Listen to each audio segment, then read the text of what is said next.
Today, I'm going to show you how to go from this to this.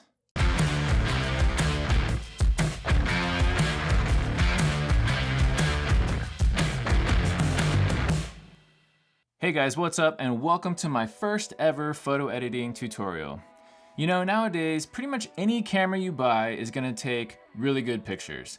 I mean, a 7-year-old walking around with the latest smartphone in their pocket has the tools to take amazing photos. So how do you make your photos stand out amongst all the others? Assuming you already know how to compose an interesting shot, the best way to make your photo stand out is with editing. So today I'm going to show you how I edited this photo that I took from the top of Devil's Postpile in Mammoth Lakes, California. Alright, let's get started. So the tools that I'm using today are Lightroom Classic and Photoshop. Now if you prefer to use different editing software, then I'm sure you can still achieve similar results, but you'll just have a harder time following along with this tutorial. Also, if you aren't already shooting in RAW, then please start. RAW files will hold up much better once we start really pushing around colors, white balance, exposure, all of that. So do yourself a favor, shoot in RAW. Alright, so here we go. Let's jump into Lightroom. Alright, so I have the image up already, and as you can see, it's a RAW file, so it's looking pretty flat and a little blown out. So the first thing I'm going to do is jump into the Basics tab, and this is where I kind of just get an overall feeling for what I'm going to do with the image by doing basic exposure adjustments and temperature adjustments. So the first thing I'll do is I'm going to drop the highlights down to somewhere around here. Looks pretty good. The shadows, let's bring the shadows up. I'm looking at the shadows on the trees and on the mountain in the background. So I think somewhere around here looks pretty good. I don't like how now the tops of these tiles right here, of the top of the post pile, is looking a little blown out. So what I'm going to do is add a linear gradient, and you can do that by coming up to the mask tool, or if you know your keyboard shortcuts, you can hit M, and that'll create a linear gradient. And what I do is I hold Shift, so that way it stays parallel with the bottom of the picture. If you don't hold Shift, then you can change the angle anyway, but for this one, I want to hold Shift, and I'll bring it up to somewhere around here. And I'm going to drop the exposure down by quite a bit. Let's think about there. It looks pretty good. We're getting a lot of the detail back in these textures down here. I'll even bring the highlights down a little bit more. Somewhere around there looks pretty good. And you can see some oranges and reds down here. So what I'm actually going to do is bump the saturation up on this masked area only. So let's bring that up to about there. That's looking pretty good. If you don't already know, if you are in a mask, then this control panel right here will pop up, and this will only affect things in the mask. So if you start adjusting your saturation or your exposure, it's not going to be a global thing. It only affects what's masked off at that time.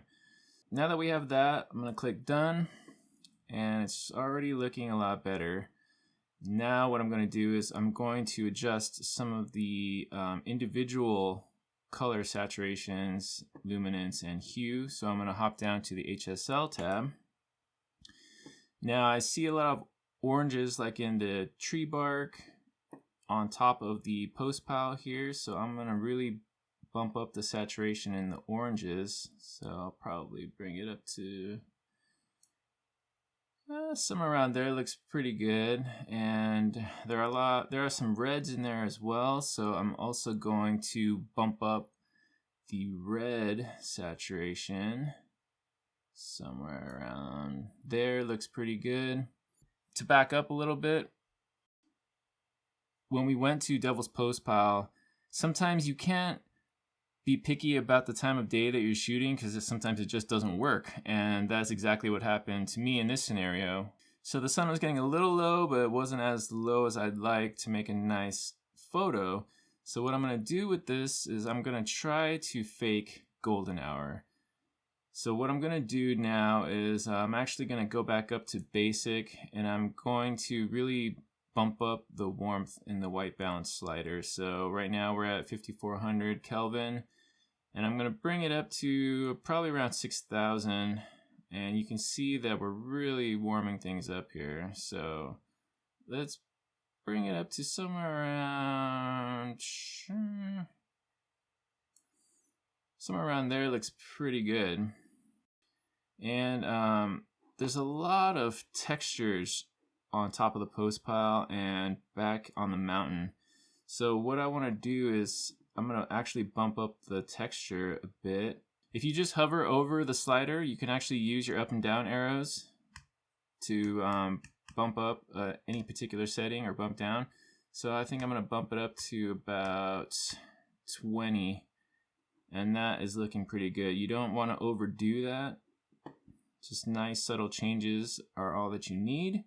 And I'm actually going to bump up clarity a little bit as well. Clarity you definitely don't want to overdo. So I think I'm just going to give it about 1 tick. Maybe I'll go up to 6. Clarity is more of a global adjustment. I like to think of clarity as like a global sharpening, not really, but kind of sharpening adjustment. And texture is more of a local adjustment for the fine details. So after we get the texture and clarity done, I'm going to hop back down to HSL because I want to take care of some of these other colors like the blue. I want to shift the sky to more of a teal color. Let's try to go for a little bit of a teal color. So the hue I'm going to bring down to about there. You can see the sky changing colors right here, right? So I'm going to bring it down to about -10, and it's looking a little too punchy for what I'm going for. So I'm actually going to bring the saturation down just a hair. Right around there looks pretty good. You don't want to make it too obvious that you're making changes, you know. So if I were to go back to hue and do something like this, obviously that doesn't look realistic, which is fine if that's what you're going for, but I'm not going for that in this particular photo. I have done something like that in the past, but just not right now. So let's put it back to where it was. I think it was around here. And it's also looking pretty bright, so I'm going to bring the blue down, the luminance down to somewhere right around there. Looks pretty good. Now, now I'm going to hop over to the greens. I don't really like really punchy greens, not really green colors. So I'm going to try to bring the green hue a little more to the yellow side. So let's bring it down. I think right around here is looking pretty good. I think we need to bring the luminance down as well because it's looking a little too bright. So let's bring the luminance down somewhere around here. Is looking pretty good. All right. Now, usually the next thing I do is I'll come over here and I'll adjust my tone curve. If you want something that's really punchy, you can bring down the lows and you can punch up the highs if you want, get a little bit of an S curve in there. But this particular photo, and if you don't know, any changes you make, if you just double click on them, they'll revert back to default. So going back, this photo right now, I'm kind of liking the contrast right now because it was such harsh lighting. We're actually getting really good contrast. You can see down here along the tiles, down here at the bottom of the mountain behind the trees. It's already a good amount of contrast. So I'm actually going to leave my my tone curve the way it is. So the next thing I'm going to do is this mountain right here is looking a little darker than I'd like it to be. So I'm going to actually use my brush tool. I'm going to paint in the area on that mountain that I want to lighten up. So you can go up to your mask tool there, or you can hit K, which is the brush tool. So what I'm going to do is I'm going to increase my size a little bit. Right now the feather is up at 100, which is fine. So I'm going to go in here, I'm going to paint these areas, not where the sun's hitting, but where we are in the shadows. That's where I really want to paint. All right, now that we have that painted there, we can increase the exposure just a little bit. Right there, I think that's looking pretty good. I brought out some of those details in the mountain. Now what I want to do is I want to refine the colors a little bit more. It's still looking a little cool for a golden hour shot. So what I'm going to do is I'm going to go down to the color grading tab. I'm going to go to the shadows, and I'm going to put a little bit of warmth into the shadows. So I'm going to slide this guy around. I think I don't want it too warm, but I don't want it too cool. I think right around here is looking pretty good. And let's put maybe 15 saturation. And I'm actually gonna bump up the luminance a little bit as well. All right, that's looking pretty good. So before and after. So you can take a look at the mountain, take a look at all the shadow areas. You can see the parts that we affected. At this point, this is where a lot of maybe beginner photographers or people who aren't too comfortable with editing, this might be where they stop. If they even get this far, they'll export it and it's a great picture. There's nothing to complain about really, but nothing really stands out about this. I mean, if your wife or girlfriend or husband, boyfriend, whatever, your kids even were standing right next to you in the same spot and took this with their iPhone 13, they probably would have a pretty similar image to this. And that's not what we want. We want to be able to make our photos stand out amongst all those people. So at this point, what I would do is I come down here, right click, and you say edit in Photoshop. All right, so here we are. Now we have the image loaded up in Photoshop. You can see where the sun is in this photo, right? The sun is somewhere in this direction. You can see all the shadows coming on this side of the mountain. You can see the shadows on the trees coming right here. You can see these trees right here are creating shadows this way. So we know that we can put a fake sun somewhere right over here. And I'm going to show you how to do that right now. What we want to do is we want to come down here and you want to go to create new fill or adjustment layer. Click on that and then go up to gradient. Right now you'll see the default is a linear gradient, so obviously we want to change that to radial. And we want to change the color here. Now, okay, so the first thing you want to do is go up to these top two little squares and make sure that this furthermost left one is at 100% and the furthest right one is at 0%. What this is the gradient. So you want it to go from 100% opacity to 0% at the very edges.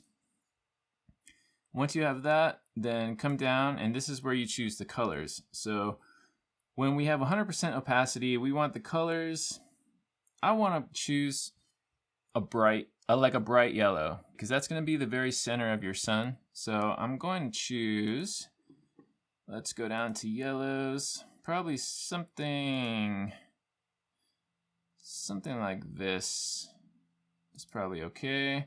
As we get further away from that sun, I want the color to get warmer, so I'm going to pick orange. So let's go in here and let's pick an orange. Maybe something like this. Looks pretty good, I think.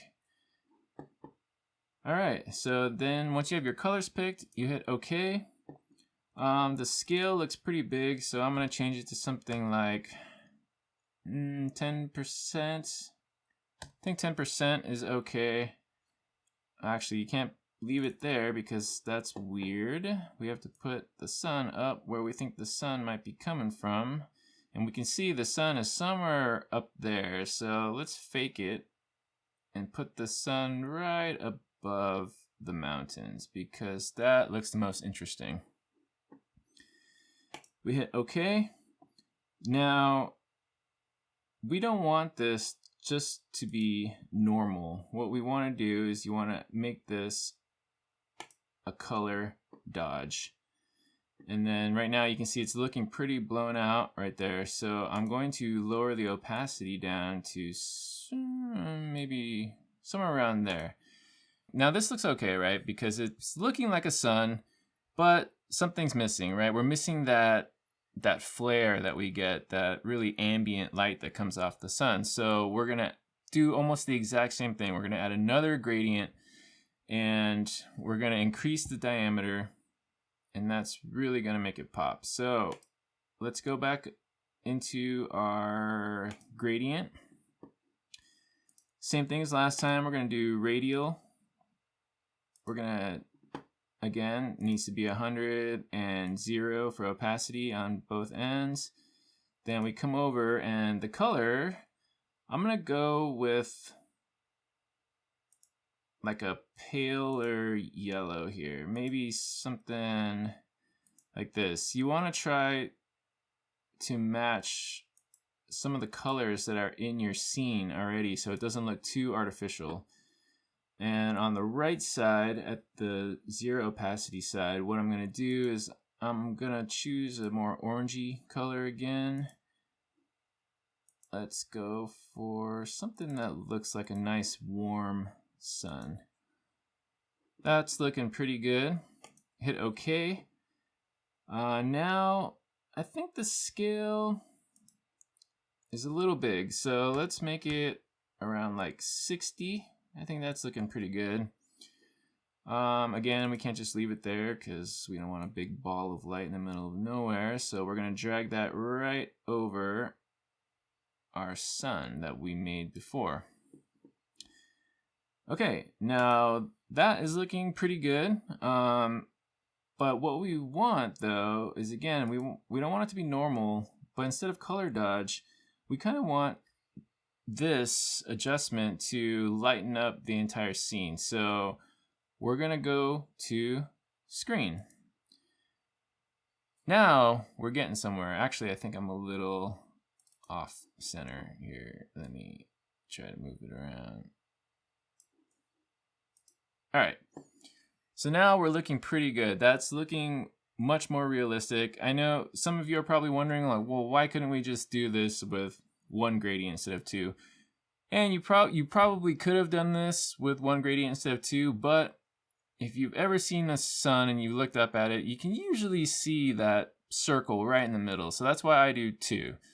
Because if you just did one, it looks a little too diffused for my taste. It doesn't look as realistic. So we got the sun there, and I'm pretty happy with that. But now what we want to do is we want to have the light coming off of that sun to affect the rest of the scene in a realistic way. And the first step in doing that is we go back down to our adjustment layer and we add a curve. Okay, so now once we have the curve open, you see it right here, it says RGB. So if we pull this curve up, it's going to affect all three channels, R, G, and B at the same time. It's going to brighten all of them up. So just drag this up to taste, however much you want to brighten up the bright areas of your scene. So I'm going to leave it somewhere around there for now. But see, now what it did was it just brightened everything pretty much white. That's RGB together, it's white. So what we want to do is go down to the individual channels and we want to tune the color individually. So you can see I went to blue first. I want to pull some of the blues out. But you see, if we go too far, we actually start making like a green tint. So what we want to do is I like to get it so it's just starting to turn green. And then what I'll do is I'll flip over to the green channel and I'll pull that out. I'll pull this down until we start to get a little magenta. Right about there. And then I'll go to the red channel and I'll pull the reds down until I get a nice warm tone that mimics golden hour. So right here, we're looking pretty good. I'm liking that. But now, what happened is we're affecting the whole entire scene. And we don't want to do that because it doesn't look very realistic. And on top of that, it's looking a little flat right now. So what we're going to do is you need to pull this adjustment layer below your sun for one, because you don't want to be affecting your sun. So actually what I'm going to do is I'm going to group these guys together. You can click on the top one and the bottom one, holding shift, and then right click, and you can say group layers from, and I'll just call it sun. Okay, so you have your curve now. You drug it below the sun. Now go to the right and double click, and then you'll see this underlying layer adjustment here, and this will change how much that curve affects the underlying layer. See, if we do this, you can see all the shadows getting pulled out. So what we want to do is, this is looking pretty harsh and we need a little more fine detail. So what you can do is, on a Mac, you can hold Option. If you're in Windows, hold Alt, and you can pull these apart. You see that? You see how these two things split up? So now we can get some really fine adjustment here. So I'm just going to play with this until I like what I'm seeing. I'm going to pull this one pretty far up because I want just the highlights to be affected up here. And this one, let's pull this one up a little bit as well. Now that's looking pretty good. Now you can see how that went from a global kind of brightening. It went from this global brightening to now the sun is just splashing light onto the highlighted areas of the image, which makes it look fantastic. All right, so at this point, I'd say that we're looking pretty good. The sun is looking great. That light coming off of it looks beautiful, and it's looking really realistic the way that it's casting light on this valley. But one thing I'm not really happy with is this sky. I got really unlucky, and there was like one cloud in the sky, and it makes this image just not have that extra something to make it special. So what I'm going to do is I'm going to do a sky replacement. Now, I know a lot of photographers out there, they're very against sky replacements, but I am not one of those. I think that photography is art, and I'm the artist, so I'm going to do whatever I want. One thing I will say, though, is that try to stay away from using the included skies with Photoshop or whatever program you're using. When possible, use an image of a sky that you've taken yourself, so that way other people don't know that it's a sky replacement and other people can't use the same sky as you. So what I'm going to do is I'm going to use an image that I took from Pismo Beach, a cool sunset there. Now we want to go down, click, make sure you're on your background layer, go to go to Edit, go to Sky Replacement. And here you can see I already loaded up my sunset shot that I took in Pismo. And bam, it loads it in automatically, and it did a pretty good job. As you can see, all the detail is still in these trees. Did a really good job masking. The edge of the mountain looks clean. It actually looks pretty good. The one thing that I don't like is that it left this one white cloud here from the original image. Now, it's really easy to get rid of that and reveal the new sky behind it. So what you have to do is, inside your sky replacement tool, go over to this little brush. Now go up to the top and click your opacity. Make sure your opacity's up, and make sure the mode is in screen and you have the plus sign right there clicked. I'm actually going to increase my brush size a little bit, and then you just come over here and you start painting this old cloud out. Now you guys can do a much better job than what I'm doing right now. I'm just trying to go quick to show you guys the workflow. Decrease the opacity here as we get a little close to the edge so it feathers a little bit. Let me change my hardness here down. And yeah, we're starting to look pretty good here.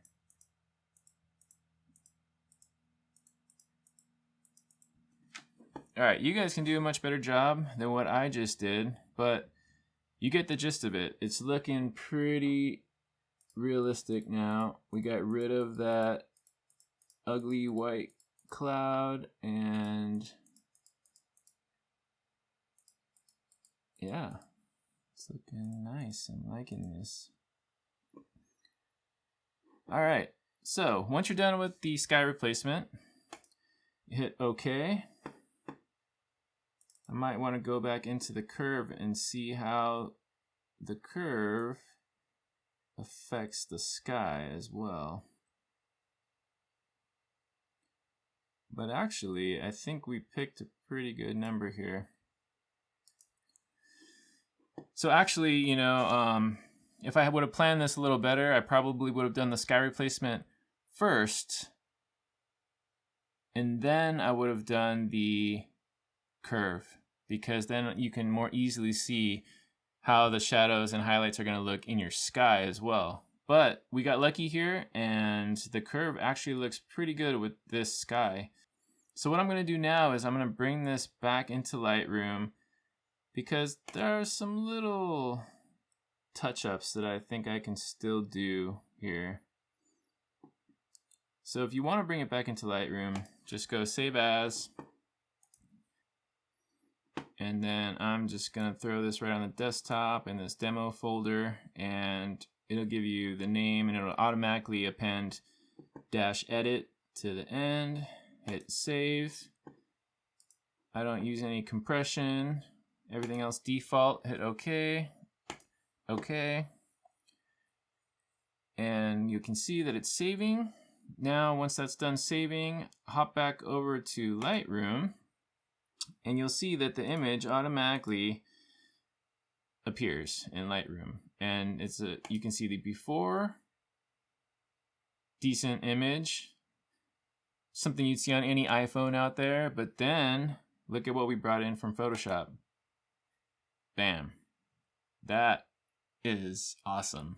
All right, so now that we have this into back into Lightroom, I could have done this in Photoshop, but I kind of like the dodging and burning tools in Lightroom just because I spend most of my time here anyway. So I think this whole tile area on the top of the Postpile is still a little overexposed, and I think we can use this area as an opportunity to add a little more depth to the image. So what I'm going to do is I'm going to bring my brush tool back by hitting K.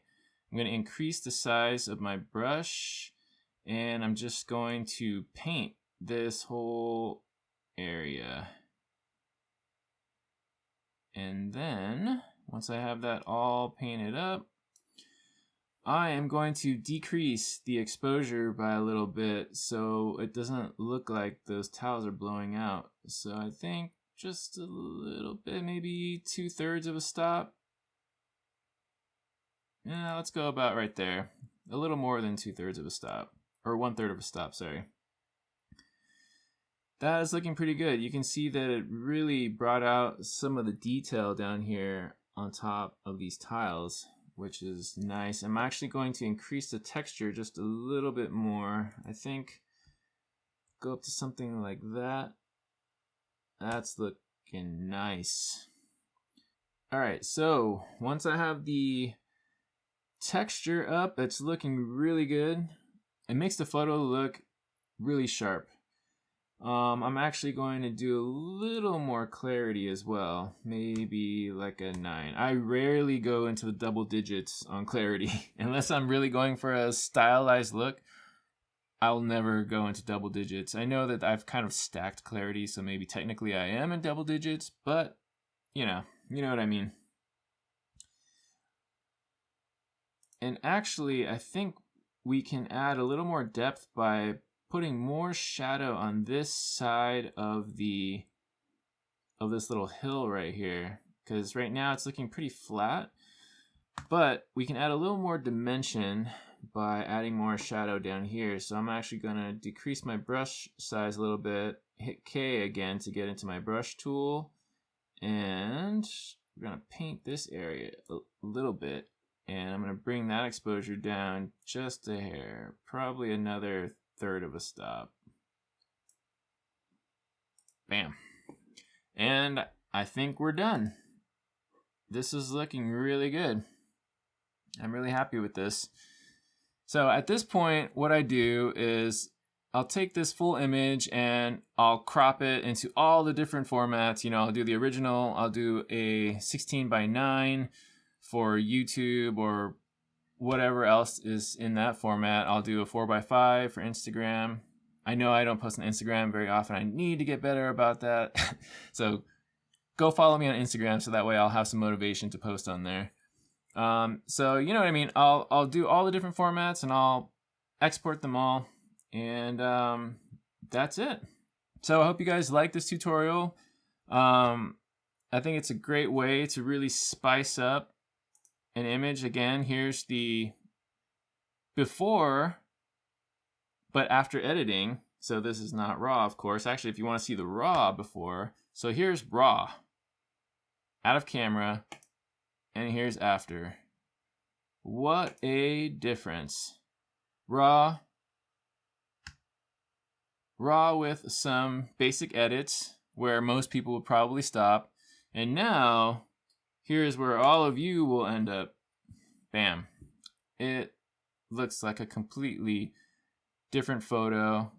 It looks super moody with the sky, the sunset, and I think it works. And that's it. If you couldn't already tell, I love the editing process. I think this is where images really come to life. So how did I do with my first editing tutorial? Let me know down in the comments down below. Good or bad, I want to hear it all. If you found the video useful or informative, please like and subscribe. My name is Matt, and I'll see you guys in the next one. Bye.